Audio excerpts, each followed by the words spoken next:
13 വയസ്സുകാരി തസ്മിയെക്കുറിച്ച് നിർണായക വിവരം പോലീസിന് കിട്ടിയ ഒറ്റ ഫോട്ടോയിൽ നിന്നാണ്. ബംഗളൂരു കന്യാകുമാരി എക്സ്പ്രസിൽ യാത്ര ചെയ്ത നെയ്യാറ്റിൻകര സ്വദേശിയായ ബബിത ആണ് പെൺകുട്ടിയുടെ ട്രെയിനിൽ നിന്നുള്ള ചിത്രം പകർത്തിയത്. 24 വാർത്തയിലൂടെ പെൺകുട്ടിയെ കാണാതായ വാർത്ത അറിഞ്ഞതോടെ തന്റെ കയ്യിലുള്ള ഫോട്ടോ ബബിത പോലീസിന് കൈമാറുകയുമായിരുന്നു. 13 വയസ്സുകാരിയുടെ തിരോധാനത്തിൽ പോലീസ് അന്വേഷണത്തിൽ വഴിത്തിരിവായത് പെൺകുട്ടി ട്രെയിനിൽ യാത്ര ചെയ്യുന്ന ഈ ചിത്രം. ഉച്ചയ്ക്ക് 1 മണിയോടെ ബാംഗ്ലൂർ കന്യാകുമാരി എക്സ്പ്രസിൽ നിന്ന് യാത്ര ചെയ്യവെയാണ് നെയ്യാറ്റിൻകര സ്വദേശിനി ബബിത ചിത്രം പകർത്തിയത്. എതിർവശത്തുള്ള സീറ്റിൽ ഇരിക്കുകയായിരുന്ന പെൺകുട്ടി കരയുന്നത് കണ്ട് സംശയം തോന്നിയാണ് ബബിത ചിത്രം തന്റെ മൊബൈൽ ഫോണിൽ പകർത്തിയത്. പിന്നാലെ 24-ൽ വാർത്ത കണ്ടപ്പോഴാണ് താൻ മൊബൈൽ പകർത്തിയ കുട്ടിയാണിതെന്ന് ബബിത തിരിച്ചറിഞ്ഞത്. പെൺകുട്ടി ഏറെ നേരം കരഞ്ഞെന്നും 40 രൂപ മാത്രമാണ് കയ്യിൽ കണ്ടതെന്നും ബബിത പറയുന്നു. ഒരു കുട്ടി നോർമലായിട്ട് ഇങ്ങനെ കരയുന്നുണ്ടായിരുന്നു. പിന്നെ കാണുമ്പോ തന്നെ നമ്മുടെ മലയാളി ആണെന്ന് തോന്നിയില്ല.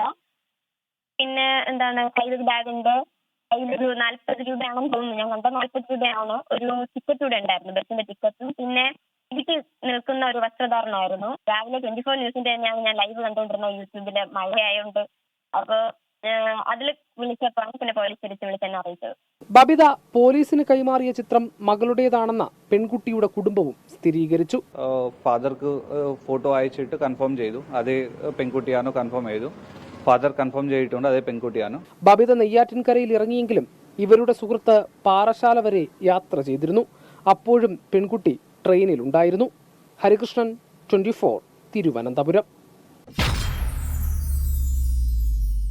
ഇരുട്ടിൽ തപ്പുകയാണ് പോലീസ് എന്ന് ഉറപ്പായും പറയണം. നമ്മൾ ഏതെങ്കിലും പഴിക്കുകയല്ല, ഏതെങ്കിലും കുറ്റം പറയുകയല്ല. ഇന്നലെ മുതൽ നമ്മുടെ ടീം ഷഫീദ് റാവുത്തർ അടക്കം നമ്മുടെ വാർത്താ സംഘം പോലീസിനൊപ്പം തന്നെ ഉണ്ടായിരുന്നു. അവർ ചെയ്ത പണികൾ, അവർ ചെയ്ത അത്യധ്വാനം, അവർ ചെയ്ത സെർച്ച് നമ്മൾ കണ്ടതാണ്. കന്യാകുമാരിയിലടക്കം ബീച്ച് സൈഡിലും തിരുവോരത്തുള്ള ആളുകൾക്കിടയിലും ഒക്കെ പോലീസ് വ്യാപകമായ പരിശോധന നടത്തിയതൊക്കെ നമ്മൾ കണ്ടതാണ്. പക്ഷേ ഏതെങ്കിലും തരത്തിലുള്ള സൂചന ഉണ്ടായിട്ടില്ല. യഥാർത്ഥത്തിൽ ഈ പറയുന്ന അവിടുത്തെ ഓട്ടോ ഡ്രൈവറുടെ മൊഴി, അല്ലെ ഓട്ടോ ഡ്രൈവർ ഈ കുട്ടിയെ കണ്ടു എന്ന് പറഞ്ഞ ആ വാക്ക് കുറച്ചൊന്ന് തെറ്റിദ്ധരിപ്പിച്ചു എന്ന് വേണം കരുതാൻ. ഒന്നുകിൽ മനഃപൂർവ്വം ചെയ്തതാവില്ല, അയാളൊരു പക്ഷേ കണ്ടത് വേറെ ആരെങ്കിലും ആയിരിക്കാം. പക്ഷേ അയാളുടെ മൊഴി പ്രകാരം നമ്മൾ അതിഭീകരമായി ആ മേഖലയിൽ വളരെ മാസികമായ സെർച്ച് നടത്തിയെങ്കിൽ കൂടിയും ഒന്നും കണ്ടെത്താൻ കഴിയാത്തതിനെ തുടർന്നാണ് പിന്നീട് കന്യാകുമാരി റെയിൽവേ സ്റ്റേഷനുള്ളിലെ CCTV പരിശോധിക്കാൻ തീരുമാനിച്ചത്.